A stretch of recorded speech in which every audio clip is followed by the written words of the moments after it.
আমাদের ফিলিস্তিনিদের জন্য আমাদের খুব আফসোস করার কিছু নাই, তারা কিন্তু ভালো আছে, আপনি টেনশন করে কোনো কারণ নাই। ফিলিস্তিনে আজকে যা ঘটছে এটি কি আল্লাহ সুবহানাহু ওয়া তাআলা চাইলেই এটি বন্ধ করে দিতে পারেন না? জিহাদে কেন আমরা ডাক দিচ্ছি না? আরব দেশগুলো কেন চুপ করে আছে? বা আমাদেরকে আসলে কিছুই করার নেই? উম্মাহ যা করার দরকার ছিল তা আসলে করছে না। আমরা আসলে এতটা বস্তুবাদী হয়ে গিয়েছি মানুষ। আরব বিশ্বের কথাই বলেন অথবা মুসলিম দেশগুলোর কথা বলেন, মুসলিম দেশ বা আরব বিশ্ব, তারা কি কেবল উন্নয়নের পেছনে তারা ঘুরছে না? এখানে চারিদিকে আপনি দেখবেন জর্ডান রয়েছে, এখানে সিরিয়া রয়েছে, তুরস্ক রয়েছে, এখানে ইরাক রয়েছে, ইরান রয়েছে, সৌদি আরব রয়েছে, এই চারিদিকে আরব দেশ বেষ্টিত।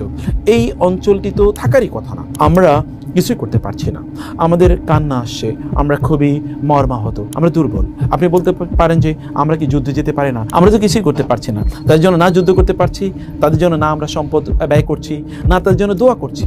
আপনার অন্তরে অনুভূতিটাও নাই। আমরা আসলে অনুভূতিহীন হয়ে গেছে। বাংলাদেশের প্রেক্ষাপট একটু দুর্ভাগ্যজনক একটি ঘটনা ঘটে গিয়েছে। প্রতিবাদ করতে গিয়েছে এবং প্রতিবাদের পরে এখানে বিভিন্ন ধরনের আউটলেটে কিছু ইহুদিদের ব্র্যান্ড বা ইত্যাদি নামে যেগুলো আছে এগুলো তারা আঘাত করেছে, এখান থেকে তারা জিনিসপত্র লুট তরাজু তারা করেছে। একজন মুসলিম চোর হয় কিভাবে? কিছু এআই দিয়ে কিছু ছবি তৈরি করা হয়েছে এবং এখানে দাড়ি টুপিওয়ালা লোকজনকে দেখানো। আপনি কি বিশ্বাস করেন ফিলিস্তিনিদের পক্ষে তারা মিছিলে যাচ্ছে অথবা প্রতিবাদে তারা যাচ্ছে, ওইখান থেকে তারা জুতা চুরি করবে? এটা কি সম্ভব? ফিলিস্তিনে আজকে যা ঘটছে এটি কি আল্লাহ সুবহানাহু ওয়া তাআলা চাইলেই এটি বন্ধ করে দিতে পারেন না? অথবা মুসলমানরা কেন এটার প্রতিবাদ করছে না? অথবা জিহাদে কেন আমরা ডাক দিচ্ছি না? আরব দেশগুলো কেন চুপ করে আছে? সম্মিলিতভাবে কেন কোনো প্রতিবাদ করছি না? বা আমাদের কি আসলে কিছুই করার নেই? অনেকে কান্না করছেন, আর্তনাদ করছেন এবং অনেকে এই অভিযোগও করছেন যে আসলে মুসলিম সমাজ বা উম্মাহ যা করার দরকার ছিল তা আসলে করছে না। আসলে তো কথা তাই না? আমরা যদি দেখি যে মুসলিম উম্মার ব্যাপারে আল্লাহ সুবহানাহু ওয়া তাআলা বলেছেন ইন্নামাল মুমিনুনা ইখওয়াতুন, রাসূলুল্লাহ বলেছেন যে আল মুমিনুনা কাল বুনিয়ান, যে মুমিনরা হচ্ছে একটি বিল্ডিংয়ের মতো, ইয়াশুদ্দু বা'দুহু বা'দা, যে তার একটি অংশ আরেকটি অংশকে শক্তিশালী করে। আবার তিনি বলেছেন কাজাসাদিন ওয়াহিদিন, মুসলিমরা একটি দেহের মতো, দেহের একটি অংশে যদি কষ্ট লাগে তাহলে অন্য একটি অংশ অবশ্যই তার সাথে কষ্টের জানান দেবে অথবা সেই কষ্টটি সমভাগ করে নেবে। তাহলে উম্মার এই যে বৃহত্তর একটি অংশ গাজায়, ফিলিস্তিনে তারা যে অত্যাচারিত হচ্ছে যুগের পর যুগ ধরে, সেটি কি এভাবেই চলতে থাকবে? আমাদের উম্মার কি কোনো করণীয় নাই? আমাদের কি হৃদয়ে রক্তক্ষরণ হবে না বা রক্তক্ষরণ হওয়া উচিত নয়? আসলে প্রশ্ন হচ্ছে যে কেন এই জায়গাটিতে এই ঘটনাগুলো ঘটছে, এটা আমাদের অবশ্যই একটু জানা দরকার। আমরা এই জন্য বলছি যে এই যে ফিলিস্তিন বা গাজা যে অঞ্চলটি আছে, এই অঞ্চলটি কিন্তু মানব ইতিহাসে প্রচণ্ড গুরুত্বপূর্ণ। আল্লাহ সুবহানাহু ওয়া তাআলা হাজার হাজার নবী রাসূল এখানে পাঠিয়েছেন। রাসূলুল্লাহ সাল্লাল্লাহু আলাইহি ওয়াসাল্লাম এর পরিবর্তেও আমরা দেখি এখানে ইব্রাহিম আলাইহিস সালাম তিনি হিজরত করে গিয়েছেন এবং আল্লাহ সুবহানাহু ওয়া তাআলা এটিকে বারাকাপূর্ণ বলে উল্লেখ করেছেন। রাসূলুল্লাহ সাল্লাল্লাহু আলাইহি ওয়াসাল্লাম এখানে যখন তিনি মেরাজ যান তখন এখানে তিনি যাত্রা বিরতি করেছেন। সুবহানাল্লাযী আসরা বিআবদিহি লাইলাম মিনাল মাসজিদিল হারামি ইলাল মাসজিদিল আকসাল্লাযী বারাকনা হাওলাহু। আল্লাহ তাআলা এটাকে, এই অঞ্চলটিকে বারাকাপূর্ণ বলে উল্লেখ করেছেন। ওয়াত-তিনি ওয়াজ-জাইতুন, এখানে তিন এবং জাইতুনের কথা এখানে আছে। শ্রেষ্ঠতম তিনজন নবী সেখানে পদচারণা হয়েছে। তারপরে এই তিনজন নবীর পিতা, অর্থাৎ আমরা যদি আজকের আসমানি ধর্মগুলোর কথা বলি, অর্থাৎ মুসলিমদের এবং ইহুদি এবং খ্রিস্টানদের, তাদের পিতা বলে যাকে দাবি করা হয় ইব্রাহিম আলাইহিস সালাম, সেই ইব্রাহিম আলাইহিস সালামের কিন্তু হিজরতের জায়গা এটি। তিনি হিজরত করে গিয়েছেন এখানে এবং আল্লাহ সুবহানাহু ওয়া তাআলা যখন লূত আলাইহিস সালামের জাতিকে ধ্বংস করে দিলেন তখন লূত আলাইহিস সালাম এবং ইব্রাহিম আলাইহিস সালাম তিনি সেখানে হিজরত করে চলে যান। এতটা গুরুত্বপূর্ণ একটি জায়গা। শুধু কি তাই, আপনি দেখেন এই জায়গাটিতে রাসূলুল্লাহ সাল্লাল্লাহু আলাইহি ওয়াসাল্লামের কী পরিমাণ স্মৃতি আছে, সাহাবায়ে কেরামের স্মৃতি আছে এখানে। এখানে ওমর রাদিয়াল্লাহু তাআলা আনহু তিনি এই সময়ে, ওমর রাদিয়াল্লাহু খেলাফতের সময়ে এই অঞ্চলটি মুসলমানদের শাসনের অধীনে চলে আসে এবং তারপর থেকে প্রায় 1400 বছর, তার চেয়েও বেশি, প্রায় 1450 বছর জুড়ে এই অঞ্চলটি মুসলমানরা তারা শাসন করে আসছে। তাহলে এই যে 1450 বছরের একটি ইতিহাস, আবার এখানে মুসলমানদের প্রথম যে কেবলা সেটি আছে এবং ইসলামের ইতিহাসে সবচেয়ে গুরুত্বপূর্ণ তিনটি যে মসজিদ বা তিনটি যে পবিত্র স্থান, তোমাদের একটি এখানে যেটা বাইতুল মুকাদ্দাস বা মসজিদুল আকসা, যেখানে এক রাকাত নামাজ আদায় করলে 500 রাকাত নামাজ আদায় করা সওয়াব আপনি পেয়ে যাবেন। রাসূলুল্লাহ সাল্লাল্লাহু আলাইহি ওয়াসাল্লাম তিনি এটিকে কেন্দ্র করে উল্লেখ করেছেন যে এই জায়গাটিতে সর্বশেষ ঈমান এখানে খুঁজে পাওয়া যাবে এবং ইসলামের খেলাফত, সর্বশেষ খেলাফত কিন্তু এখানে প্রতিষ্ঠিত হবে। দাজ্জালের বিরুদ্ধে এখানে যুদ্ধ হবে, ইয়াজুজ মাজুজের বিরুদ্ধে এখানে যুদ্ধ হবে, যেটি ইমাম মাহদি এবং ঈসা আলাইহিস সালাতু ওয়াস সালাম, ঈসা মাসিহ আলাইহিস সালাম, এই দুজনের সম্মিলিত যে বাহিনী, এই বাহিনী যুদ্ধ করবে দাজ্জাল এবং ইয়াজুজ মাজুজের বিরুদ্ধে এবং তাদেরকে নাস্তানাবুদ করে দেবে। এখানে আবার নতুন করে ইসলামের খেলাফত শাসন তৈরি হবে। একেবারে সর্বশেষ যখন দাব্বাতুল আরদ অথবা যখন দোখান আসবে, তখন লোকেরা কিন্তু ছুটে চলে যাবে শামের এই অঞ্চলে বা এই যে আমরা ফিলিস্তিনের অঞ্চলে তারা যাবে এবং ওইখানে গিয়ে তারা তাদের ঈমানকে রক্ষা করার চেষ্টা করবে। এখানে দাজ্জাল ঢুকতে পারবে না, এমন বক্তব্য আমরা জানি। ঈসা আলাইহিস সালাম এখানেই দ্বিতীয় তার অবতরণ, যেটি ঈসা আলাইহিস সালাম এখানে অবতরণ করবে। তো ফলে এটা কিন্তু মালহামায়ের কেন্দ্রবিন্দু, যেখানে মুসলমানরা খ্রিস্টানদের বিরুদ্ধে যুদ্ধ করবেন, দাজ্জালের বাহিনী অর্থাৎ ইহুদিদের বিরুদ্ধে যুদ্ধ করবেন। এবং এখানে কিন্তু ইহুদিরা তারা গাছের বা পাথরের পেছনে গিয়ে তারা লুকানোর চেষ্টা করবে। সেই জায়গায় এই পাথর অথবা গাছ বলবে যে আমার পেছনে একজন ইহুদি আছে, তোমরা তাকে ধরো। ইহুদিদের বিরুদ্ধে বা এই অত্যাচারী এই জাতির বিরুদ্ধে তাদের বিরুদ্ধে এতটা ক্ষিপ্ত থাকবে যে মানুষকে বলবে যে এদেরকে ধরো এবং এদেরকে হত্যা করো, এমন একটি জায়গা। ফলে তারা জানে যে এটি ইসলামের খেলাফতের সর্বশেষ জায়গা যেখানে খেলাফত তৈরি হবে এবং দাজ্জালকে এখানে পরাভূত করা হবে। যে দাজ্জাল মূলত ইহুদিদেরই সমর্থনে সে সারা পৃথিবী চষে বেড়ানোর চেষ্টা করবে। খোরাসান থেকে প্রায় 70,000 ইহুদি তার সাথে জয়েন করবে, এটা আমরা জানি। তো ফলে এই জায়গা যেন মুসলমানদের অধীনে না থাকে, সেই কারণে তো তাদের এই আস্ফালন থাকবেই। সেই কারণে আমরা দেখি যে এখানে ইহুদিরা এবং শয়তানিক ফোর্সেস যেগুলো, তারা এই জায়গাগুলোকে ধ্বংস করে দেওয়ার জন্য তাদের নীল নকশা তারা বাস্তবায়ন করছে। অতএব এটি তারা করবেই, এটা একান্তই স্বাভাবিক। প্রশ্ন হচ্ছে যে এই যে এখানে গাজাতে লক্ষ লক্ষ মানুষকে হত্যা করা হচ্ছে, গাজা দিকে আপনি তাকাতে পারবেন, আপনার আর্তনাদ করে উঠবেন, আপনার হৃদয় প্রকম্পিত হয়ে উঠবে। শিশুদেরকে হত্যা করা হচ্ছে, বোম যখন মারা হচ্ছে তখন ঝরা পাতার মতো করে তাদের দেহগুলো উপরের দিকে উঠে যাচ্ছে বোমের আঘাতে, আবার সেগুলো নিচে পড়ে যাচ্ছে। নিথর দেহগুলো কারো কারো দেহ চূর্ণ বিচূর্ণ হয়ে গিয়েছে, যে সেখানে শুধু মাংসের টুকরা পড়ে আছে বিভিন্ন জায়গায়, সেগুলোকে আবার শিশুদেরকে দেখছে একত্রিত করছে। কোথাও তার মাথা খুঁজে পাওয়া যাচ্ছে না শিশুদের, কোথাও মানুষের পা খুঁজে পাওয়া যাচ্ছে না, তার হাত খুঁজে পাওয়া যাচ্ছে না, তার শরীরের অঙ্গ প্রত্যঙ্গগুলো বিভিন্ন জায়গায় ছড়িয়ে ছিটিয়ে আছে। এরকম একটি অবস্থা, গোটা পৃথিবী নীরব। কি একটা নিষ্ঠুর পৃথিবীতে আমরা বসবাস করছি, মানবতার ইতিহাসে এরকম কখনো ঘটে নাই। তাহলে আমরা এই যে পৃথিবী এরকম একটা জায়গায় দাঁড়িয়ে আছে, আমরা কেন কোনো কিছু বলছি না? আমরা একদিকে বলছি যে কারণ এটা দাজ্জালীয় সভ্যতা, অতএব দাজ্জালীয় সভ্যতা যারা তৈরি করেছেন, দাজ্জালের সভ্যতা যারা মেনটেন করছে এবং দাজ্জালের পূর্বসূরি যারা, তারা তো এটাকে ধ্বংস করে দিতেই তারা চাইবে। কারণ এখানে আবার ইসলামের খেলাফা বা শরিয়া আবার প্রতিষ্ঠিত হোক, এই জায়গাটাকে কেন্দ্র করে সমগ্র পৃথিবী তখন কেবল লা ইলাহা ইল্লাল্লাহ এটা ছাড়ার কোনো ধ্বনি থাকবে না, আল্লাহই কেবলমাত্র সর্বশেষ ধ্বনি থাকবে গোটা পৃথিবীর। সেই কারণে তারা এটা হতে দেবে না, এটাই তাদের একটা এজেন্ডা। কিন্তু দ্বিতীয়ত হচ্ছে আমরা আসলে এতটা বস্তুবাদী হয়ে গিয়েছি মানুষ বস্তুবাদী হয়ে যাওয়ার কারণে মানুষের কাছে এগুলো আসলে কোনো ফ্যাক্টর না, কেবল তথাকথিত উন্নয়নের পেছনে আমরা ঘুরে বেড়াচ্ছি। আপনি যদি আরব বিশ্বের কথাই বলেন অথবা মুসলিম দেশগুলোর কথা বলেন, মুসলিম দেশ বা আরব বিশ্ব, তারা কি কেবল উন্নয়নের পেছনে তারা ঘুরছে না? আপনি যদি বলেন যে তাদের বিশাল অট্টালিকা থাকবে, তার অনেক বড় সাম্রাজ্য হবে, তাদের ইকোনমিটা অনেক স্ট্রং হবে, সেখানে অনেক কালচার বা সভ্যতা ডেভেলপ করবে, সেখানে ট্যুরিস্টরা আসবেন, সেখানে শপিং মল থাকবে, সেখানে ব্যবসা বাণিজ্য হবে, সেখানে ইন্ডাস্ট্রি ডেভেলপ করবে, ইত্তকারি কি বা সেখানে অনেক উন্নয়ন হবে। এই কথিত যে সেকুলার অথবা ক্যাপিটালিস্টদের যে উন্নয়নের যে বক্তব্য, এই বক্তব্য কি আমাদের মুসলিম সমাজগুলোকে চারিদিক থেকে ঘিরে ধরেনি? আপনি যদি এই জেরুজালেম এর কথা বলেন অথবা এই ইসরায়েলের কথা বলেন, ইসরায়েলকে আমরা রাষ্ট্র হিসেবে স্বীকৃতি দিচ্ছে না, আমরা বলছি এরকম রাষ্ট্র না, বরং এটা টেরোরিস্ট এন্টিটি। অতএব এই যে এই ফোর্সের কথা বলি, তাহলে এখানে চারিদিকে আপনি দেখবেন জর্ডান রয়েছে, এখানে রয়েছে সিরিয়া রয়েছে, তুরস্ক রয়েছে, এখানে ইরাক রয়েছে, ইরান রয়েছে, সৌদি আরব রয়েছে এবং আপনি অন্যান্য আরব দেশগুলো এখানে দেখতে পাবেন, তুরস্ক রয়েছে। তো এই চারিদিকে আরব দেশ বেষ্টিত এই অঞ্চলটি তো মানে এতটুকু জায়গা তো থাকারই কথা না, আবার এটা মুসলমানদেরই মানে ভূমি। কেউ যদি বলেন যে এখানে ইহুদিরা আসলো কোথেকে, আমরা সেই ইতিহাস জানি। যখন দ্বিতীয় বিশ্বযুদ্ধ হয় 47-এর শেষ হয়, যখন 48 তখন এই বেলফোর ডিক্লারেশনের মাধ্যমে অর্থাৎ এই যে ব্রিটিশরা সেখানে নিয়ে তাদেরকে বসায়। ব্রিটিশরা জানে যে ইহুদিরা খুবই একটা একটা ভয়াবহ, একটা দুর্ধর্ষ বা একটা কুচক্রী জাতি। অতএব এদের এখানে ইহুদিরা যে বিভিন্ন জায়গায় ছিল সেখানে তারা যেন না থাকে, একটা জায়গায় গিয়ে তাদেরকে ডাম্পিং জোন হিসেবে তাদেরকে সেখানে রাখবে। তাহলে আপনি দেখুন ইউরোপে কি জায়গার অভাব আছে? তা সেখানে অভাব নাই কিন্তু। অথবা আমেরিকাতে জায়গার অভাব আছে, কানাডাতে কি জায়গার অভাব আছে, অস্ট্রেলিয়াতে কি জায়গার অভাব আছে, অথবা রাশিয়াতে কি জায়গার অভাব আছে, চীনে কি জায়গার অভাব আছে? কোথাও জায়গার অভাব নাই। ওইখানে যেখানে ছোট্ট একটা রাষ্ট্র ফিলিস্তিন, সেখানে গিয়ে তাদেরকে দিতে হবে, কারণ এটা ডাম্পিং জোন, যেন এই জায়গাটিকে কেন্দ্র করে গোটা পৃথিবী তারা অস্থির করে রাখতে পারে। সে কারণে এখানে গিয়ে তারা তাদেরকে ডাম্পিং জোন হিসেবে তাদের ক্ষমতা, কারণ গোটা পৃথিবীতে তখন দ্বিতীয় বিশ্বযুদ্ধের পর তারাই সবচেয়ে ক্ষমতাশালী, নতুন একটা অ্যাক্সিস তখন তৈরি হয়েছে, একটা হচ্ছে ইউরোপা, মানে বিশেষ করে আমেরিকা এবং ইংল্যান্ড, এই দুটোর সমন্বয়ে যে শক্তি তৈরি হয়েছে, তারা সেখানে গিয়ে ইহুদিদেরকে সেখানে তারা রাখলো। কেন তারা সেখানে রেখেছে, একটা বড় প্রশ্ন। এই প্রশ্নের উত্তর হলো আসলে কারণ ইহুদিরা যেখানে গিয়েছে সেখানে সমাজটাকে তারা খুবই মানে অস্থির করে দিয়েছিল। যেমন আগে তারা আফ্রিকাতে ছিল, আফ্রিকাতে তারা অস্থির করে দিয়েছে, তারা আরবে ছিল, আরবকে অস্থির করে দিয়েছিল, তারা রাশিয়াতে ছিল, রাশিয়াকে অস্থির করে দিয়েছে, সর্বশেষ তারা ইউরোপে ছিল, যেমন জার্মানিতে আমরা জানি। সেখানে যখন তারা অস্থিরতা তৈরি করে তখন হিটলার আমরা জানি 70,000 ইহুদিকে তারা সে হত্যা করেছে ইত্যকার বিষয়ে। এই কারণে এরা বুঝেছে যেখানেই তারা যাক না কেন সেখানে তারা কিন্তু একটা বিস্ফোরণের মতো কাজ করবে। এখন যেমন আমেরিকাতে আছে, গোটা আমেরিকাকে গোটা পৃথিবীর জুড়ে শত্রুতে পরিণত করেছে কিন্তু ইহুদিরাই।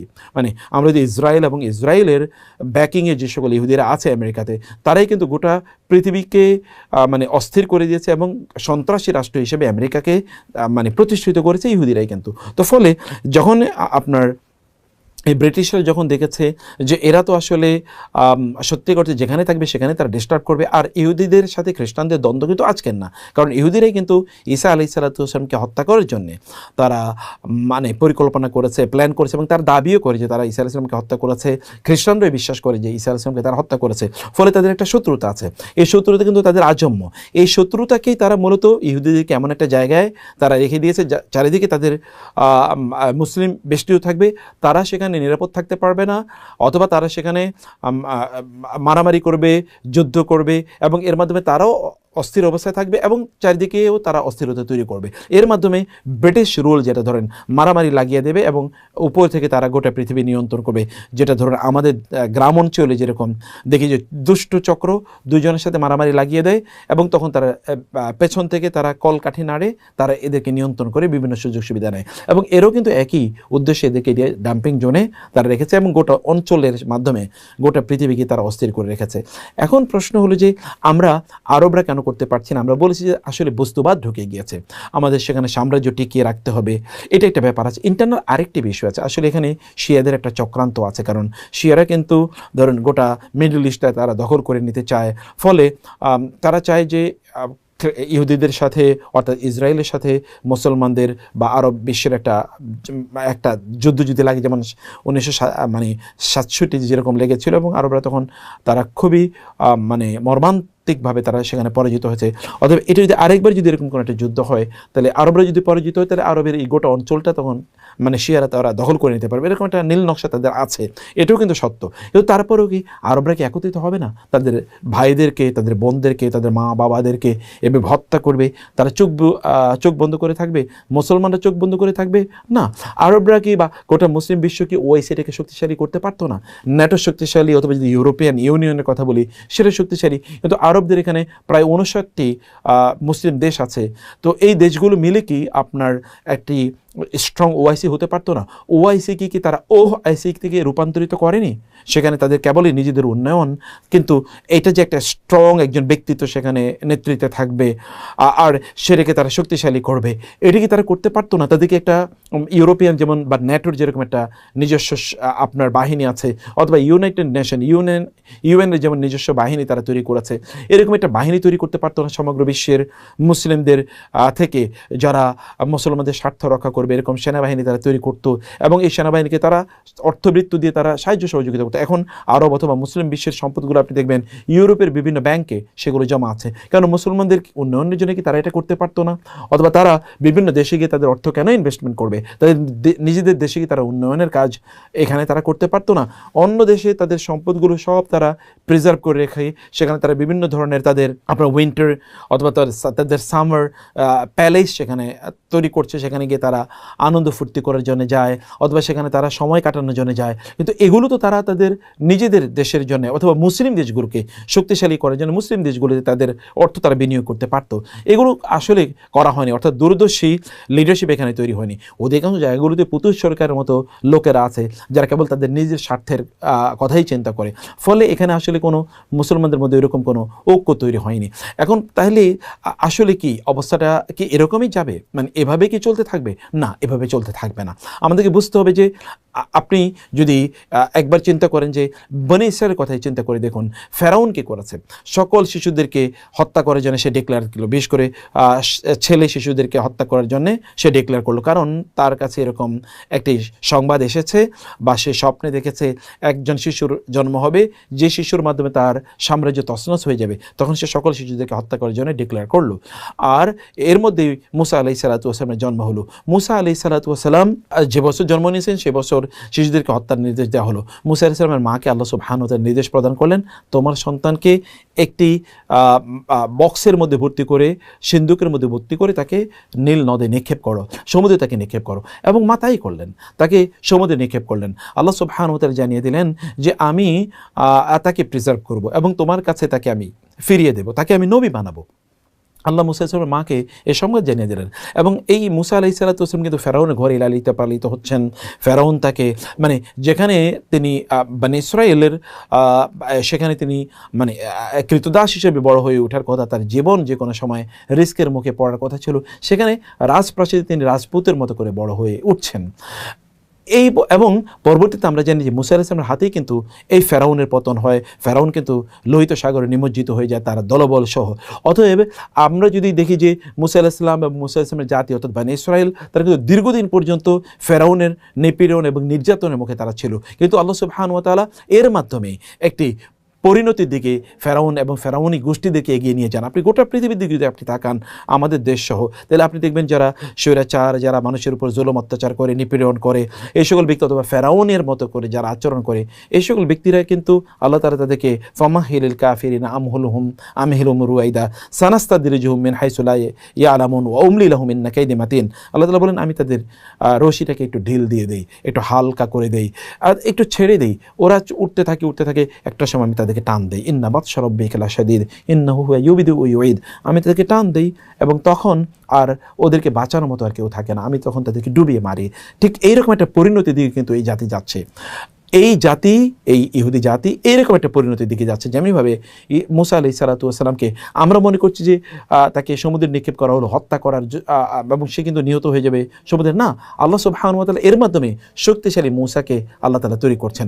ঠিক তেমনিভাবে আমরা এখানে দেখতে পাই যে ফিলিস্তিনে অথবা গাজাতে আমরা যে ধ্বংসস্তূপ দেখতে পাচ্ছি, মূলত এই ধ্বংসস্তূপেই গজিয়ে উঠবে ইনশাআল্লাহ আরেক এমন এক জাতি, সালাউদ্দিন আইয়ুবীর মতো, খালিদ ইবনে ওয়ালিদের মতো, ওমর ইবনে খাত্তাব রাদিয়াল্লাহু তাআলা আনহুর মতো, যারা এই গোটা পৃথিবীতে আবার অথবা সালাউদ্দিন জাঙ্কি রাহিমাহুল্লাহ অথবা নুরুদ্দিন জাঙ্কি রাহিমাহুল্লাহ এর মতো, যাদের মাধ্যমে গোটা পৃথিবীতে আরেকবার খেলাফত প্রতিষ্ঠিত হবে ইনশাআল্লাহ, সেদিকে মূলত আমরা এগিয়ে যাচ্ছি। ইহুদের পরিণতি কিন্তু এরকমই। আল্লাহ সুবহানাহু ওয়া তাআলা ইহুদের কিন্তু ভয়াবহ পরিণতি অপেক্ষা করছে। আল্লাহ সুবহানাহু ওয়া তাআলা সূরাতুল ইসরা যেটি ৭০তম সূরা, এই সূরার ৪ নম্বর আয়াত, ৫ নম্বর আয়াত, ৬ এবং ৭ম আয়াত, ৮ম আয়াত, এই কয়েকটি আয়াত ৪ থেকে ৮ এই আয়াতগুলো আপনারা পড়বেন। এই আয়াতগুলোতে আল্লাহ সুবহানাহু ওয়া তাআলা ইহুদিদের পরিণতির কথা আল্লাহ সুবহানাহু ওয়া তাআলা উল্লেখ করেছেন। ওয়াকাদাইনা ইলা বানি ইসরাঈলা ফিল কিতাবি লাতুফসিদুন্না ফিল আরদি মাররাতাইনি ওয়া লা তা'আলুন্না উলুওয়ান কাবীরা। আল্লাহ তাআলা বলেছেন, আমি বনী ইসরাঈলের জন্য এইটি সিদ্ধান্ত দিয়ে দিলাম, ওদের ললাটে ওদের জন্য এটি নির্ধারণ করে দিলাম, অর্থাৎ ওদের জন্য এই ভাগ্য নির্ধারণ করে দিলাম যে লাতুফসিদুন্না ফিল আরদি মাররাতাইন, তোমরা এই জমিনে দুইবার তোমরা ফাসাদ তৈরি করে, ফিতনা, ফাসাদ, চক্রান্ত, ষড়যন্ত্র, এবং তোমরা এখানে বিপর্যয়, মানুষকে হত্যা, মারামারি ইত্যাদি তোমরা তৈরি করে ফেলবে। এবং ওয়ালা তা'আলুন্না উলুওয়ান কাবীরা, তোমরা ভয়াবহ উদ্ধত অহংকার তোমরা প্রদর্শন করবে। ফাইদা জাআ ওয়াদু উলাহুমা, কিন্তু এরপর আমি তোমাদেরকে দুইবার নাস্তানাবুদ করব, তোমাদেরকে দুবার ধ্বংস করে দেব। তোমাদেরকে দুটো প্রতিশ্রুতির কথা বলছি, আল্লাহ তাআলা বনী ইসরাঈলকে বলছেন, ফাইদা জাআ ওয়াদু উলাহুমা বাসনা আলাইহিম ইবাদান লানা উলি বাসিন শাদীদ ফাজাসু খিলালাদ দিয়ার, যে এরপর তোমাদের জন্য, তোমাদের এই যে তোমরা মানুষকে ধ্বংস করছো, হত্যা করবে, উদ্ধত্ত প্রদর্শন করবে, জুলুম নির্যাতন করবে তোমরা মানুষের উপর, তারপরে তোমাদের জন্য আমি দুটো নির্ধারণ করে দিলাম যে তোমাদের জীবনে দুটো বিপর্যয় ঘটবে। এর মধ্যে প্রথম যে বিপর্যয় যখন আসবে, তখন আমি আল্লাহ তাআলা বলছেন বাসনা আলাইকুম ইবাদান লানা উলি বাসিন শাদীদ, যে আমি প্রেরণ করব তোমাদের বিরুদ্ধে আমার এমন কিছু বান্দা যারা প্রচণ্ড শক্তিশালী হবে, এবং ফাজাসু খিলালাদ দিয়ার, তখন তারা এই তোমাদের জনপদের আনাচে কানাচে তারা ছড়িয়ে পড়বে, এবং ওয়াকানা ওয়াদাম মাফউলা, এবং তোমাদেরকে হত্যা করবে। এটা আমার এমন একটি ওয়াদা যেটি অবশ্যই অবশ্যই ঘটবে। আর ঘটনাটি তাই এরকমই ঘটেছে। আমরা যদি ইতিহাসে বনী ইসরাঈলের ঘটনা জানি, আল্লাহ সুবহানাহু ওয়া তাআলা ইব্রাহিম আলাইহিস সালাতু ওয়াস সালামকে দুপুত্র সন্তান প্রদান করেছেন। ইসমাঈল আলাইহিস সালাম তিনি চলে আসলেন মক্কায়, আর ইসহাক আলাইহিস সালাতু ওয়াস সালাম তিনি ছিলেন আপনার জেরুজালেমে, সেখানে তার সন্তান জন্ম নিয়েছে, তার নাম হলো ইয়াকুব আলাইহিস সালাম। ইয়াকুব আলাইহিস সালাতু ওয়াস সালামকে বলা হয় ইসরাইল, এবং এই কারণে বলা হয় এদেরকে বনী ইসরাইল। ইয়াকুব আলাইহিস সালামের 12 জন সন্তান ছিল, এর মধ্যে একজন ছিল ইউসুফ আলাইহিস সালাম। সূরা ইউসুফের যে ঘটনা আমরা জানি, ইউসুফ আলাইহিস সালামের বাকি 11 ভাই ইউসুফ আলাইহিস সালামকে হত্যা করার জন্য পরিকল্পনা করে, এবং তারা সেখান থেকে মূলত ইউসুফ আলাইহিস সালাম একজন কৃতদাস এর মতো করে বিক্রি হয়ে যান মিশরের আজিজের ঘরে, অর্থাৎ মিশরের গভর্নরের ঘরে তিনি বড় হয়ে ওঠেন, এবং গভর্নরের স্ত্রী তাকে বিভিন্ন অপকর্মে তাকে উদ্বুদ্ধ করেন। সেখান থেকে তিনি তার নিজকে রক্ষা করেন, তার চরিত্র রক্ষা করার জন্য তিনি কারাগারে পর্যন্ত নিজে চলে যান, তার নিজকে প্রেফার করেন তিনি যেন কারাগারে যেতে। এরপরে সেখানকার মিশরের সম্রাট কিন্তু কেবল এই মিশরের এতটুকু অঞ্চল জুড়ে না, আশপাশের আরও অঞ্চল জুড়ে একটা সাম্রাজ্য ছিল। এই সাম্রাজ্যের তৎকালীন ইজিপশিয়ান এম্পায়ার, তখনকার এম্পায়ার বা সম্রাটের স্বপ্ন দেখে সেই স্বপ্নের ব্যাখ্যা ইউসুফ আলাইহিস সালাম বলে দেন, এবং তখন ইউসুফ আলাইহিস সালামকে সেখানকার খাদ্য মন্ত্রী অথবা অর্থমন্ত্রী অথবা ডিজাস্টার মিনিস্টার বানিয়ে দুর্যোগ ব্যবস্থার মন্ত্রী বা তাকে বানানো হয়, এবং পরবর্তীতে তিনি সেখানকার সম্রাট হন। তার ভাইয়েরা এই দুর্ভিক্ষের ছড়িয়ে পড়ে, দুর্ভিক্ষের সময় ভাইয়েরা সেখানে আসে এবং তার কাছ থেকে খাদ্য নেয়। পরবর্তীতে তার ভাইরা তার পরিচয় পান এবং তিনি পরিচয় দেন, তার ভাইদেরকে তিনি নিয়ে আসেন মিশরে, তার বাবা এবং মা সহ। এই যে তখন থেকে তারা মিশরে বসবাস করা শুরু করে দেয়। মুসা আলাইহিস সালাম কিন্তু তখনও জন্ম নেন, আমরা কিন্তু ইউসুফ আলাইহিস সালামের ঘটনা বলছি। ইউসুফ আলাইহিস সালাতু ওয়াস সালাম সেখানে তিনি সেখানে রাজত্ব করেন। ইউসুফ আলাইহিস সালাতু ওয়াস সালাম সেখানকার সম্রাট, এবং তার ভাইয়েরা কিন্তু সেখানে বসবাস করছিলেন। এখানে কিন্তু বনী ইসরাঈল এর মাধ্যমে এই ফিলিস্তিন থেকে তারা চলে যান কোথায়, বা এই অঞ্চলটা থেকে তারা চলে যান মিশরে তারা সেখানে তারা বসবাস করছিলেন। কিন্তু ওই যে ফেরাউনের থেকে বা যে সম্রাটের কাছ থেকে ইউসুফ আলাইহিস সালাতু ওয়াস সালাম সাম্রাজ্য নেতৃত্ব নিয়েছিলেন, এদের পরবর্তী প্রজন্মরা তারা তখন এই বনী ইসরাঈলের বিরুদ্ধে তারা বিদ্রোহ করে, কারণ তারাই তখন সমাজে নেতৃত্ব প্রদান করেছিল, এবং তারা বলে যে আমাদের পূর্বপুরুষরা এখানকার সম্রাট ছিল বা এখানকার নেতৃত্বে ছিল, এরা তো অন্য জায়গা থেকে এসে এটা গ্রহণ করেছে, অতএব তাদের বিরুদ্ধে তারা বিদ্রোহ করে এবং এদেরকে তারা কৃতদাসে পরিণত করে। এই যে বনী ইসরাঈল কৃতদাস হয়ে গেল, এবং ফেরাউন এর গোষ্ঠীরা আবার ক্ষমতায় আসে এবং এদের উপর জুলুম অত্যাচার, এদেরকে একটা জায়গায় রেখে দেওয়া হয়, নির্ধারিত কিছু কাজ কেবল তাদেরকে করতে দেওয়া হয় এবং কাজের বিনিময়ে তাদেরকে খাদ্য প্রদান করা হয়, এর মাধ্যমে এদের উপর নির্যাতন করা হয়। ফেরাউনরা তখন শাসন পরিচালনা করছিল। মুসা আলাইহিস সালামের যে বছর জন্ম হবে, এই বছর যে ফেরাউন নেমেসিস 2 আমরা বলি, এই ফেরাউন তখন ওই যে স্বপ্নের কথা যেটা আমরা বলছিলাম, স্বপ্নে দেখে যে এমন একটা শিশুর জন্ম হচ্ছে যে শিশু তার রাজত্বকে চূর্ণ বিচূর্ণ করে দিয়েছে। তখন সেই ডিক্লারেশন প্রদান করে যে যত বনী ইসরাঈলের যত সন্তান জন্ম নেবে, সেই সন্তান ছেলে সন্তান সবাইকে যেন হত্যা করা হয়। এবং এর মধ্যে মুসা আলাইহিস সালামের জন্ম হয়। মুসা আলাইহিস সালাতু ওয়াস সালাম এর মধ্যে ফেরাউনের ঘরে জন্ম বড় হয়ে উঠছিলেন। কোন এক দুপুরে ফেরাউনেরই কোনো একজন বড় পুলিশ অফিসারকে তার জুলুমের কারণে মুসা আলাইহিস সালাম তাকে থাপ্পড় দেয়, এবং সে যখন মারা যায় তখন ফেরাউন মুসা আলাইহিস সালামকে হত্যার জন্য নির্দেশ প্রদান করে যে তাকে যেখানে পাওয়া যায় সেখানে তাকে হত্যা করা হবে। মুসা আলাইহিস সালাম সেখান থেকে আরবের মাদিয়ানে, অর্থাৎ ইরাকের মাদিয়ানে সেখানে চলে আসেন। এখানে তিনি তখন এখানে যেই নবী বসবাস করতেন ইয়াকুব আলাইহিস সালাম, সেই মানে এখানকার শোয়েব আলাইহিস সালাম এখানকার নবী, এই নবীর একজন কন্যা সন্তানকে, বড় কন্যা সন্তানকে তিনি বিয়ে করেন। এরপরে তিনি সেখান থেকে আবার মিশরের উদ্দেশ্যে যান। তুর পাহাড়ে আল্লাহ সুবহানাহু ওয়া তাআলা তাকে ডেকে নিয়ে যান এবং তাকে নবুয়তের কথাবার্তা বলেন। আল্লাহ তাকে নির্দেশ প্রদান করেন ফেরাউনের কাছে যেতে, ফেরাউনের কাছে দাওয়াতি কাজ করতে। ফেরাউনের কাছে তিনি যান এবং আল্লাহ তাআলা তাকে মুজিজা প্রদান করেন। ফেরাউন তার উপর অনেক জুলুম নির্যাতন করে এবং যারা ইসলাম গ্রহণ করেছিল তাদের উপর জুলুম নির্যাতন করে, বনী ইসরাঈলের উপর আরও অনেক নির্যাতন বাড়িয়ে দেয়। সেখান থেকেই আল্লাহ সুবহানাহু ওয়া তাআলা মুসা আলাইহিস সালাতু ওয়াস সালাম এর মাধ্যমে ফেরাউনের কবল থেকে এই বনী ইসরাঈলকে মুক্ত করে নিয়ে আসেন। তারা লোহিত সাগর পর্যন্ত চলে আসে। এখানে আসার পর তারা সামনে যখন তারা সাগর দেখতে পায় তখন তারা বলে ইন্না লামুদরাকুন, আমরা তো ধরা খেয়ে গিয়েছি। এর মধ্যে ফেরাউন তার বাহিনী নিয়ে এদেরকে ধাওয়া করতে থাকে। মুসা আলাইহিস সালাম তার হাতের লাঠি দিয়ে আল্লাহর নির্দেশে সমুদ্রে যখন আঘাত করেন, এখানে 12টি রাস্তা তৈরি হয়ে যায়। এই রাস্তা দিয়ে তারা পার হয়ে যান। ফেরাউন পেছনে এসে যখন দেখতে পায় রাস্তা সমুদ্রে, তখন এদের পেছনে ধাওয়া করে মধ্যখানে, যখন সমুদ্রের মধ্যখানে যায় তখন রাস্তা কিন্তু গায়েব হয়ে যায়। ফেরাউন তখন সেখানে তার বাহিনী সহ নিমজ্জিত হয়ে যায়। বনী ইসরাঈলকে নিয়ে মুসা আলাইহিস সালাম ঠিক ওই পারে চলে যাওয়ার পর বনী ইসরাঈল সেখানে গিয়ে বলে আমরা খাবো কি, আমাদের খাবারের ব্যবস্থা করেন। আল্লাহর মান্না সালওয়া নাজিল করলেন, তারপরে আমরা রোদের মধ্যে থাকতে পারবো না। আল্লাহ তাআলা তাদেরকে মেঘ দিয়ে ছায়া প্রদান করেন। তারা বলেন যে আমরা পানি কই, আমরা খাবো কি, আমাদের পানির ব্যবস্থা করেন। আল্লাহ তাআলা মুসা আলাইহিস সালামকে বলেন আপনার হাতের লাঠি দিয়ে আপনি পাথরে আঘাত করেন। পাথরে তখন 12টি ঝর্ণা তৈরি হয়ে যায়। তারা বলল আমাদের কোন ঝর্ণা প্রত্যেকের জন্য আপনি বলে দেন, আল্লাহ যেন বলে দেয় কোনটা কোন ঝর্ণা। এর মধ্যে তারা কিন্তু একজন লোককে তারা হত্যা করে। মুসা আলাইহিস সালাতু ওয়াস সালামকে আল্লাহ সুবহানাহু ওয়া তাআলা বলেন যে কে হত্যা করে সেটা নির্ধারণ করার জন্য ওদেরকে বলেন একটা গাভী জবাই করে গাভীর এক টুকরা মাংস দিয়ে যেন মৃত ব্যক্তিকে আঘাত করে, তাহলে ওই ব্যক্তি জীবিত হয়ে বলবেন কে তাকে হত্যা করেছে। মুসা আলাইহিস সালাম যখন তাদেরকে কথা বলে, তারা তখন বিভিন্ন ধরনের অজুহাত করে যে না আমরা কি গাভী জবাই করবো, তার রং কি, তার বয়স কত, তার দাঁত কত বড় হয়েছে, অথবা তাকে দিয়ে কখনো হাল চাষ করা হয়েছে কিনা, ইত্তকার এবং তার বিষয়টাকে কঠিন করে ফেলে। আল্লাহ বলেছেন মানে অমাকাদু ইয়াফআলুন, যে তারা এটা আসলে করতে চায়নি। এবং সর্বশেষ তারা একটা গরুকে জবাই করে তারপরে তারা নির্ধারণ করেছে যে কে তাকে হত্যা করেছে। এর মধ্যে মুসা আলাইহিস সালাতু ওয়াস সালামকে আল্লাহ সুবহানাহু ওয়া তাআলা ডাকলেন তাওরাত দেওয়ার জন্য, যে তুর পাহাড়ে ডাকলেন। মুসা আলাইহিস সালাম সেখানে গেলেন, 70 জনকে নিয়ে গেলেন। তারা বলেন যে আপনি আল্লাহ যে আপনাকে তাওরাত দিয়েছেন আমরা বিশ্বাস করি না যতক্ষণ আল্লাহকে আমরা দেখতে পাই। আল্লাহ সুবহানাহু ওয়া তাআলা তাদেরকে সেখানে শাস্তি প্রদান করলেন। এদেরকে বলো শনিবারে যেন তারা জেলে ছিল, তারা যেন মাছ শিকার না করে। তারা শনিবারে মাছ শিকার করলো। এ কারণে আল্লাহ তাআলা তাদেরকে বানর, শূকর এবং মানে গরু পূজারিতে আল্লাহ তাআলা তাদেরকে পরিণত করেন।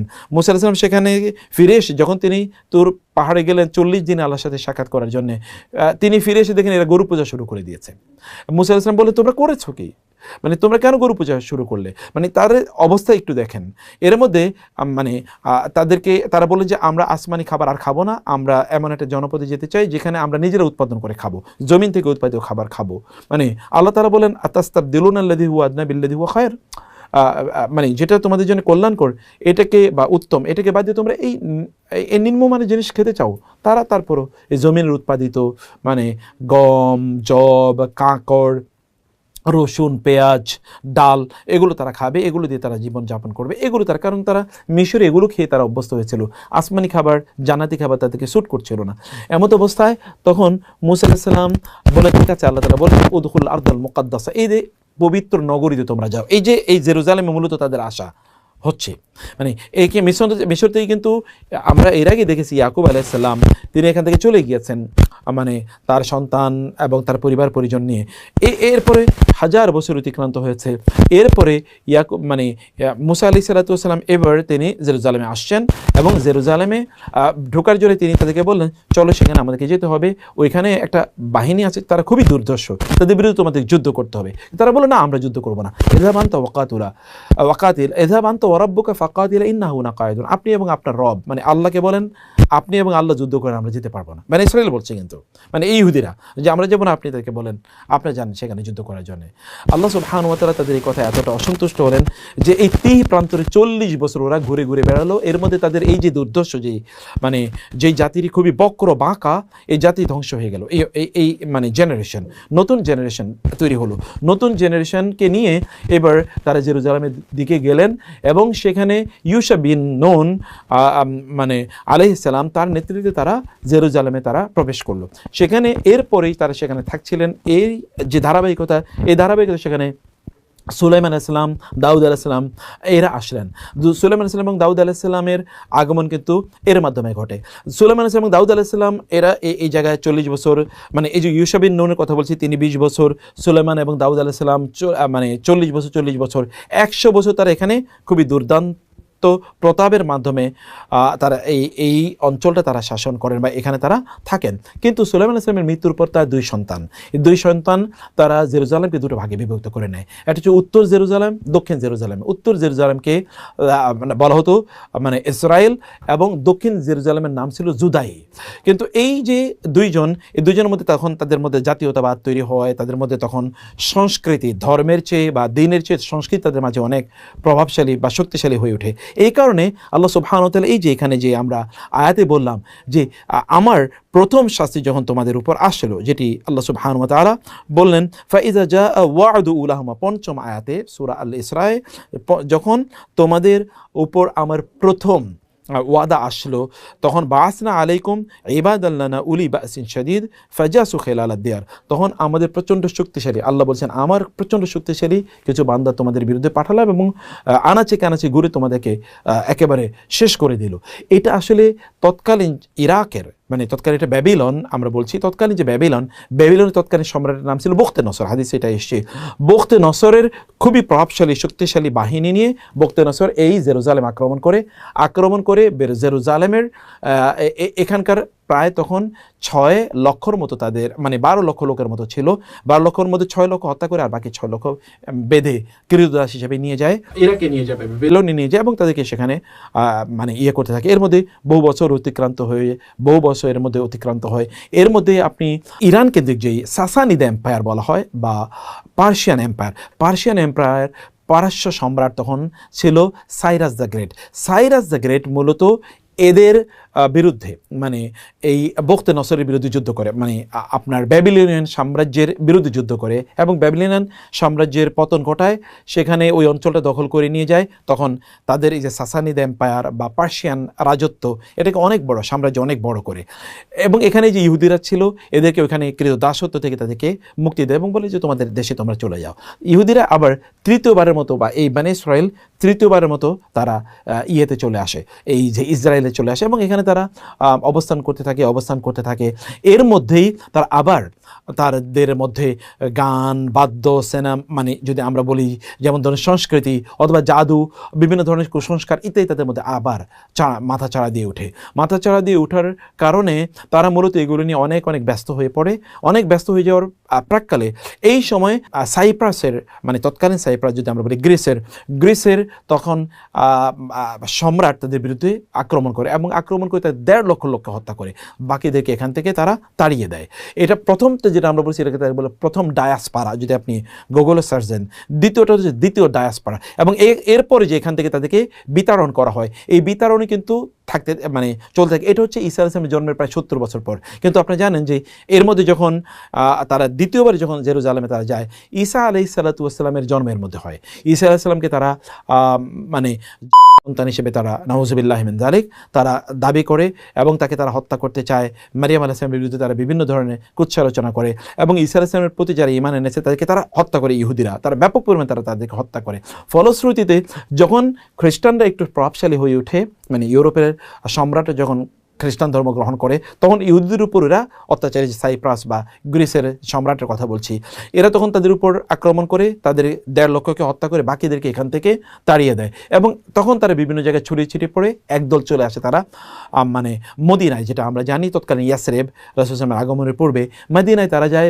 মদিনায় যেই আপনারা জানেন বনু কায়নুকা, বনু মানে নদীর এবং বনু কোরাইজা, এই যে বড় বড় গোত্রগুলো, এই গোত্রগুলো মতো ইহুদি গোত্র, এখান থেকে তারা মূলত যায় এবং তারা ওইখানে অবস্থান করে। রাসূল সাল্লাল্লাহু আলাইহি ওয়াসাল্লামের আগমনের পর রাসূলুল্লাহ সাল্লাল্লাহু আলাইহি ওয়াসাল্লাম এরা কিন্তু দাবি করতো যে সর্বশেষ নবী তাদের মধ্যে যাবে এবং সর্বশেষ নবীকে সাথে রেখে তাদের শত্রুদেরকে তারা ঘায়েল করবে, ইত্যাদি তারা কথা বলতো। কিন্তু যখনই, কারণ কোরআনে আল্লাহ তাআলা ওয়াকানু মিন ক্বাবলু ইস্তাফতিহুনা আলাল্লাযিনা কাফারু, আল্লাহ তাআলা বলছেন যে এর পূর্বে তারা যারা মানে ইহুদি ধর্ম গ্রহণ করেনি তাদের বিরুদ্ধে এই সর্বশেষ নবীর সাহায্য নিয়ে যুদ্ধ করবে এবং তাদেরকে পরাজিত করবে, এই কথা বলে তারা মানুষকে কিন্তু খুবই মানে শাসাতো।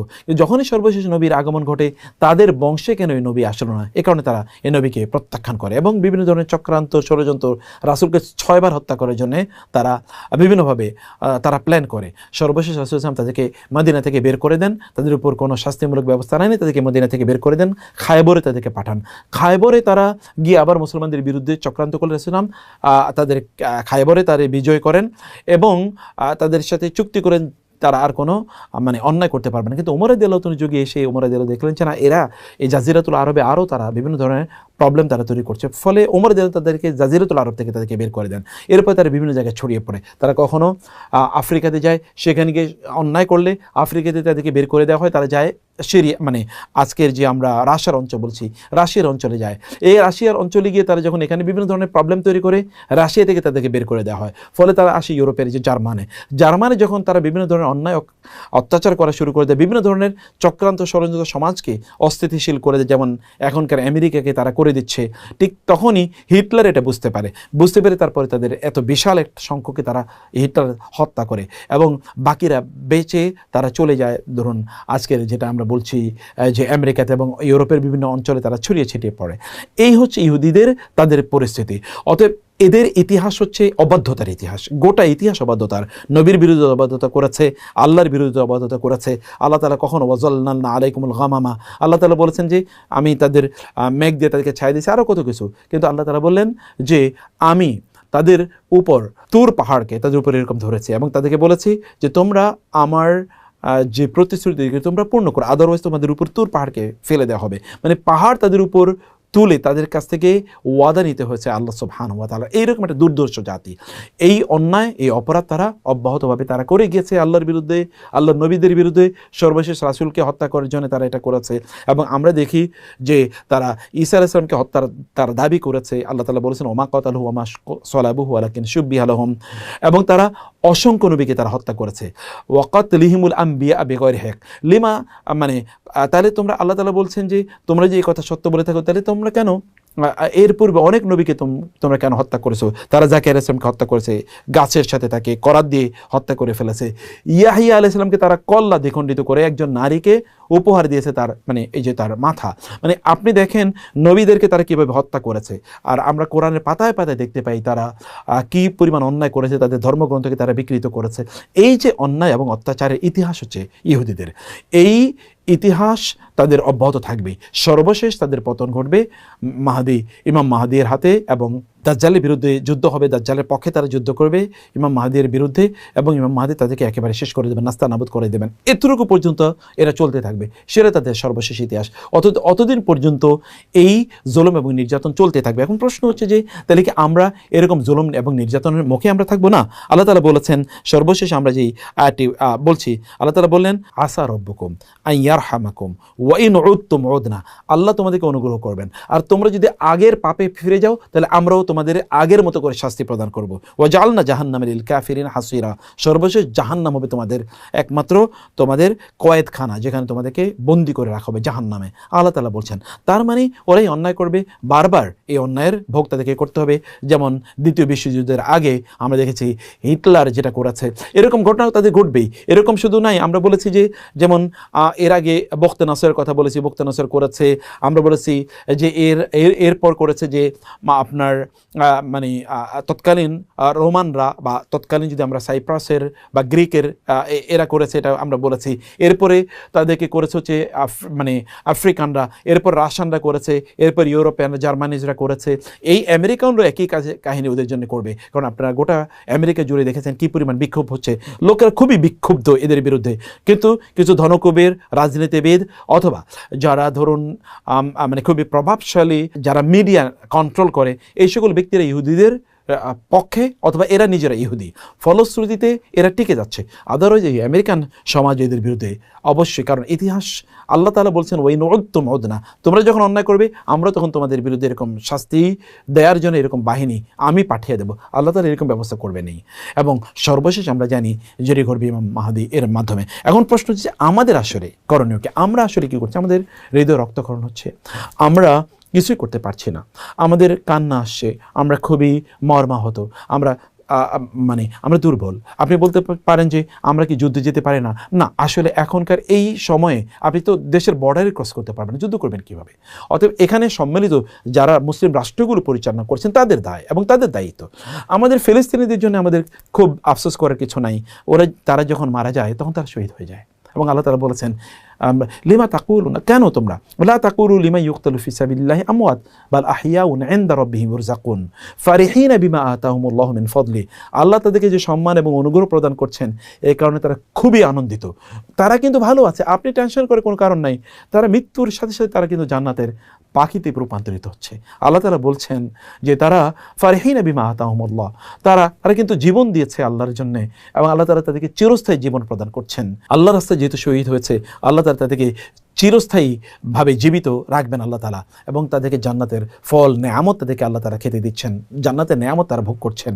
কিন্তু আমরা এবং তারা ওয়াস্তাবশিরু বিল্লাযিনা লাম ইয়ালহাকু বিহিম আল্লাহু খাউফুন আলাইহিম ওয়া লাহুম ইয়াহজানুন, আমাদেরকে তারা বলছেন যে তোমরা আমাদের ব্যাপারে সুসংবাদ নাও, তোমরা যদি আমাদের পথে চলতে পারো তাহলে তোমাদের জন্য এরকম সুসংবাদ। অতএব এই ক্ষণিকের এই কষ্টের এই কয়েকদিনের জীবন তারা ধরেন হয়তো ভোগ করতে পারেন। এই পৃথিবীতে কয়দিন আপনি মানে এটি আল্লাহ সুবহানাহু ওয়া তাআলা বলেছেন কাম লাবিস্তুম ক্বাউল লাবিসনা ইয়াওমান আও বা'দা ইয়াওম।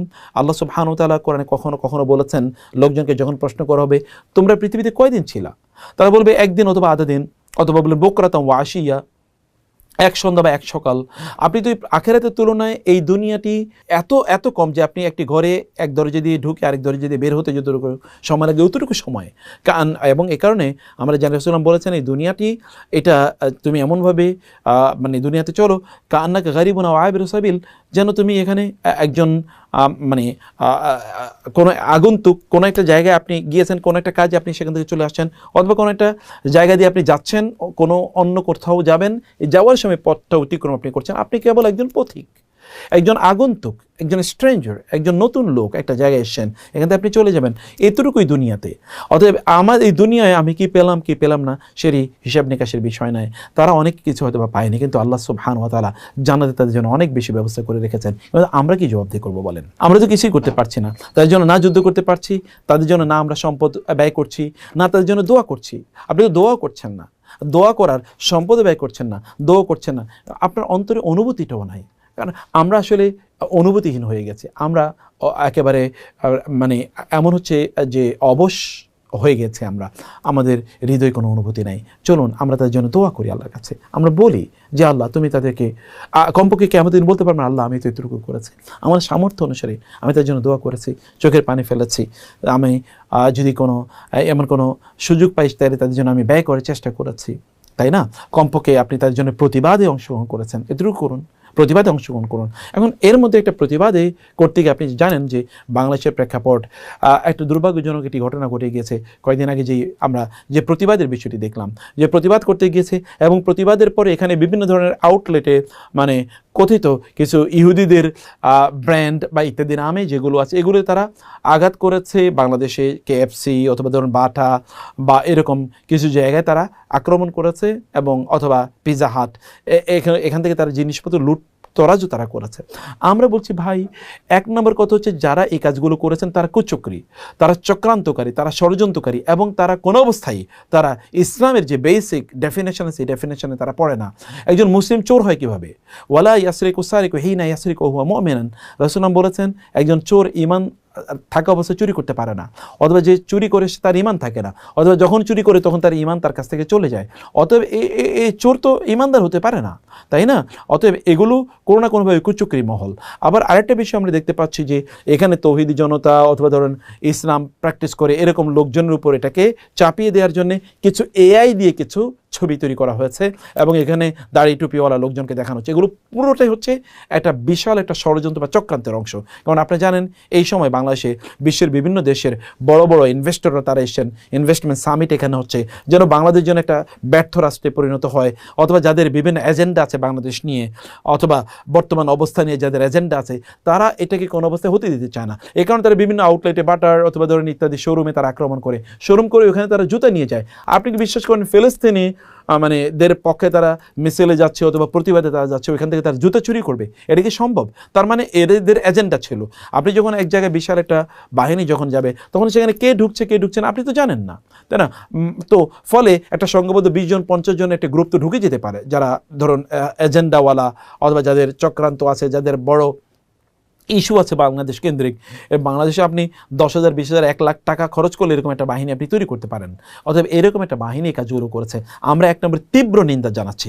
যারা এই কাজগুলো করেছেন তাদেরকে চিহ্নিত করুক, ভিডিও ফুটেজ আছে, দেখা হোক, এবং এদের পলিটিক্যাল আইডেন্টিটি কি, কারা এই কাজগুলো করেছে, এদের রাজনৈতিক দর্শন কি, এরা কোন ফ্যামিলির, এরা আগে কি করতো, এদের ফেসবুক সোশ্যাল মিডিয়া ঘেটে দেখা হোক, বা এলাকায় জিজ্ঞেস করলে বোঝা যাবে যে এরা আসলে কোন আদর্শ লালন করে। এবং নিশ্চিত দেখবেন যে এদের অধিকাংশই হচ্ছে কোনো না কোনোভাবে বাংলাদেশের স্বার্থবিরোধী একটা গোষ্ঠী, তারা এই কাজগুলো করছে। অথবা কিছু হতে পারে এখানে কিছু অতি আবেগী কিছু পাবলিক আছে যারা কোনো কিছুই বুঝে না, তারা এগুলো কাজগুলো করেছে। আমরা বলছি যারাই করুক না কেন তাদের বিরুদ্ধে কঠোর শাস্তিমূলক ব্যবস্থা নিতে হবে, এইটা 1 নম্বর কথা। 2 নম্বর হচ্ছে যে ভবিষ্যতে যেন এটা না ঘটে, এই কাজগুলো করতে হবে। আপনি দেখেন আমেরিকাতে যখন এরকম প্রতিবাদ হয়েছে, ওখানে কিন্তু চুরি ডাকাতি হচ্ছে, একদম লোকই থাকে এই সময় তারা একটু চুরি ডাকাতি তারা করবে। অতএব এটি এই জাতীয় প্রতিবাদের কোনো অপরাধ নয়। আর অতএব যারা এই প্রতিবাদের বিরুদ্ধে আঙ্গুল তুলছে অথবা যারা এগুলো প্রশ্ন তুলছে, বুঝতে হবে তাদের এজেন্ডা ভিন্ন। আর তৃতীয়ত আমরা বলছি যে আপনারা এগুলোতে অংশগ্রহণ করুন, কমপক্ষে আপনার ভয়েসটা রেজ করুন, আপনি বলুন কমপক্ষে আপনার কষ্টের কারণ। আল্লাহ রাসূল সাল্লাল্লাহু আলাইহি ওয়াসাল্লাম কি কথা বলেন নাই, যখন কোনো অন্যায় দেখবে তখন তুমি হাত দিয়ে মুখ দিয়ে অথবা অন্তর দিয়ে প্রতিরোধ করো, তো অন্তর দিয়ে প্রতিবাদ করো, পরিবর্তন করার চেষ্টা করো, আপনার অন্তরে একটা ঘৃণা তৈরি হোক যারা অন্যায় করছে তাদের বিরুদ্ধে। তাইলেই কেবলমাত্র আমরা আমাদের কাজগুলো করতে পারবো। আল্লাহ সুবহানাহু ওয়া তাআলা যেন আমরা সত্যিকার অর্থে আমাদের দায়িত্ব পালন করতে পারি, সেই তৌফিক আল্লাহ তাআলা আমাদেরকে দান করুন। হতাশার কোনো কারণ নাই, বিজয় ফিলিস্তিনিদের হবে। আমরা কোনো এক সময় গর্ব করব আমাদের ফিলিস্তিনি অথবা আমাদের গাজার ভাইয়েরা বোনেরা এই দিনকে প্রতিষ্ঠা করার জন্য, আমাদের মাথাকে উঁচু করে রাখার জন্য তারা জীবন দিয়েছে। এরা আমাদের গর্বের প্রতীক হবে ইনশাআল্লাহ। আর তারা তো যারা মারা গিয়েছেন তাদের জন্য সুসংবাদ, good news, glad tidings for them. বরং আমরা কিয়ামতের দিন আল্লাহর কাছে কী জবাবদিহি করব, আমাদের নিজের ব্যাপারে আমাদের চিন্তা করা দরকার যে আমরা কি করছি, আমাদের মুসলিম রাষ্ট্রগুলো কি করছে, রাষ্ট্রপ্রধানদের ভাবতে হবে, তাদের চিন্তা করতে হবে যে তারা আসলে করছে কি। আলেমদের যাদের সাথে রাষ্ট্রপ্রধানদের বিভিন্ন জায়গায় সম্পর্ক আছে তাদেরকে বলুন, তারা যেন অবশ্যই উম্মার স্বার্থ যেন তারা দেখে, তারা ইতিহাসের আদারওয়াইজ ইতিহাসে তাদের কুখ্যাত ব্যক্তিদের তালিকায় তাদের নাম লেখা থাকবে, ইতিহাস তাদেরকে ক্ষমা করবে না কোনো দিন। ইতিহাস যখন আমরা পড়বো, আমাদের পরবর্তী প্রজন্ম পড়বে, তখন বলবে এদের উপস্থিতি বা এরা তখন ছিল, কিন্তু তারা কোনো কিছু করে নাই। এই জায়গা থেকে ক্ষমা পাওয়ার কোনো সুযোগ নাই। আল্লাহ সুবহানাহু ওয়া তাআলা আমাদের এই ফিলিস্তিনি গাজার ভাই বোনদেরকে আল্লাহ সুবহানাহু ওয়া তাআলা চূড়ান্ত বিজয় প্রদান করুন। এবং এখান থেকে যেহেতু ইসলামের খেলাফত আবার শুরু হবে, গোটা পৃথিবী যেহেতু ইসলামের মানে শরিয়ার শাসনে সবুজ হয়ে যাবে, সেই জায়গাটি যেন দ্রুত আল্লাহ সুবহানাহু ওয়া তাআলা করেন। আল্লাহ সুবহানাহু ওয়া তাআলা যেন সেটি আমাদেরকে দেখার সুযোগ দেন। যারা এদের উপর জুলুম অত্যাচার করছে আল্লাহ তাআলা যেন তাদেরকে নিশ্চিহ্ন করে দেন। যেমনভাবে আদ, সামুদ এবং কওমে লূত, কওমে সালেহকে আল্লাহ তাআলা ধ্বংস করে, যেমনভাবে ফেরাউনকে আল্লাহ তাআলা ধ্বংস করে দিয়েছেন, তেমনিভাবে এই শয়তান ইয়াহু এবং এই যে ট্রাম্পের এই যে এক্সিস্ট অফ ডেভিলস, এগুলোকে যেন আল্লাহ সুবহানাহু ওয়া তাআলা ধ্বংস করে দেন। আল্লাহ সুবহানাহু ওয়া তাআলা আমাদেরকে তা দেখার এবং আমাদের অন্তরে প্রশান্তি তৈরি হোক, আমাদের ঈমান বাড়ুক, এরকম একটা অবস্থা আল্লাহ তাআলা তৈরি করে দিন। আল্লাহুম্মা আমিন। আসসালামু আলাইকুম ওয়া রাহমাতুল্লাহি ওয়া বারাকাতুহু।